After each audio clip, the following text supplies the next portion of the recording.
দেখতে পাচ্ছেন সবাই? এখন আমাদের যে কোনো কোশ্চেন দিলে আগে ফার্স্টে ওয়ার্ডের কাজ করে নেবেন। যদি ওয়ার্ডের কাজ সহজ থাকে, যদি পারেন, আর যদি আপনি দেখছেন যে ওয়ার্ডের কাজ আমার হচ্ছে না, একটু কঠিন হয়ে যাচ্ছে, তাহলে ওয়ার্ডের কাজ ছুঁয়ে দেবেন, আগে ইলাস্ট্রেটর ধরবেন নাহলে ফটোশপ। এখন আপনি যখন কোশ্চেন দেবে তখন এখানে 3টে ফোল্ডার করে নেবেন। এখানে ওখানে পুরো বলে দেবে যে এখানে 3টে ফোল্ডার করবেন। সরি, আগে একটা ফোল্ডার করবেন, একটা ফোল্ডার আগে করবেন। এখানে আপনার নাম দেবেন। এই যে আমার নামের একটা ফোল্ডার করলাম, করার পরে এই ফোল্ডারের ভিতরে আপনার 3টে ফোল্ডার করতে হবে। আবার আমি এখানে নিউ দিলাম, নিউ ফোল্ডার দিলাম।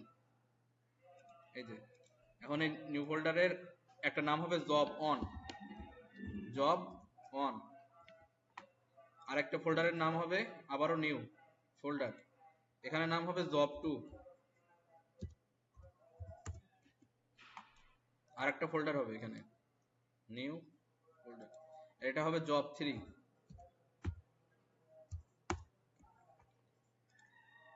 এখন জব অন হলো আপনার ওয়ার্ডের জন্য, জব টু হলো আপনার ফটোশপের যে কয়টা ফাইল আছে না, সব কয়টা ফাইল জব টুতে থবেন। অথবা মনে করেন যে জব টুতে যদি ইলাস্ট্রেটর থাকে তাহলে ইলাস্ট্রেটরের যে কয়টা ফাইল থাকবে জব টুতে রাখবেন। আচ্ছা, আর জব থ্রিতে যদি আপনার ইলাস্ট্রেটর ফটোশপ থাকে, যেটাই থাকে, ওইটার সবগুলো ফাইল এই জব থ্রিতে থাকবে। এখন আপনার ওয়ার্ডের কাজটা আগে করে নেবেন। ওয়ার্ডে আপনার 3 ধরনের কাজ দিবেন, পাওয়ার পয়েন্টের কাজ, এক্সেলের কাজ, আর একটা ওয়ার্ডের সিম্পল কাজ। এখন ওয়ার্ডের কাজ করার জন্য এখানে একটা নিউ নেবেন। এই যে ফোল্ডারে যাবেন, দেখেন আমার ফোল্ডারে গেলাম, যাওয়ার পরে জব অনে গেলাম, গিয়ে এখানে নিউ, নিউ থেকে মাইক্রোসফট ওয়ার্ড ডকুমেন্ট নেবেন। এখন এখানে আপনার একটা নাম দিবেন। যদি ওখানে কোনো নাম দিতে বলে যে ডকুমেন্টের কোনো নাম দেন, তাহলে নাম দেবেন একটা যে কোনো, দিয়ে এইভাবে একটা ক্লিক দেবেন বাইরে, দেখবেন এই ডকুমেন্টটা সেভ আছে এখানে। এখন এই ডকুমেন্টের ভেতরে যাবেন, এই ডকুমেন্টের ভেতরে গিয়ে এখন আমরা কাজ করব।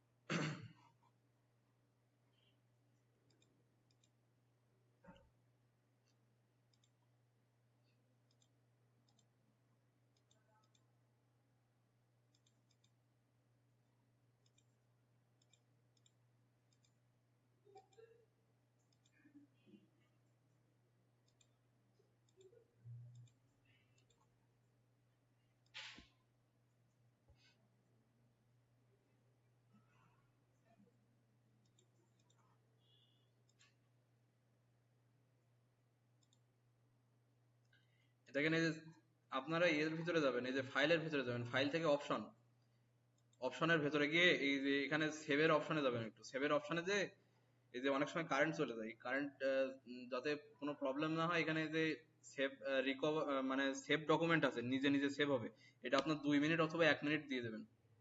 2 মিনিট অথবা 1 মিনিট পর পর নিজে নিজে সেভ হয়ে যাবে। এখানে 2 অথবা 1 দিয়ে দেবেন। এখানে আমি 2 মিনিট দিলাম, দিয়ে ওকে দিলাম। এখন তাহলে ওটা মনে করেন 2 মিনিট পর পর নিজে নিজে সেভ হবে, তাহলে আপনার কারেন্ট চলে গেলেও ডকুমেন্ট আর নষ্ট হবে না, কিংবা আপনি কেটে বেরিয়ে গেলেও ডকুমেন্ট আর নষ্ট হয়ে যাবে না। বুঝতে পেরেছেন? তাহলে এখান থেকে একটু কাজ করি। দেখেন ফার্স্টে আমাদের যে কাজটা বলবে সেটা হলো পেজ সেটআপটা করতে বলবে। পেজ সেটআপটা কি? এখন ওই পেজ সেটআপটা আমাদের করে ফেলতে হবে। এই যে পেজ সেটআপটা আপনাদের ওয়ার্ডে যাবেন, ওয়ার্ডে যে এই যে লেআউটের ভেতরে যাবেন, পেজের যতটা কাজ সব লেআউটের ভেতরে। লেআউটে যে ফার্স্টে আপনার পেজ সাইজ দিবেন A4। এখানে পোস্ট করছেন দেখবেন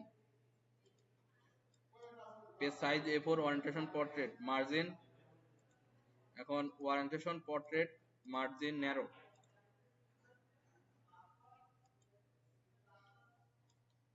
এরপর যদি ফ্রন্টের স্টাইলটা দিতে বলে, ফন্ট কি বলছে, টাইমস নিউ রোমান, ফন্টের সাইজ হবে 13।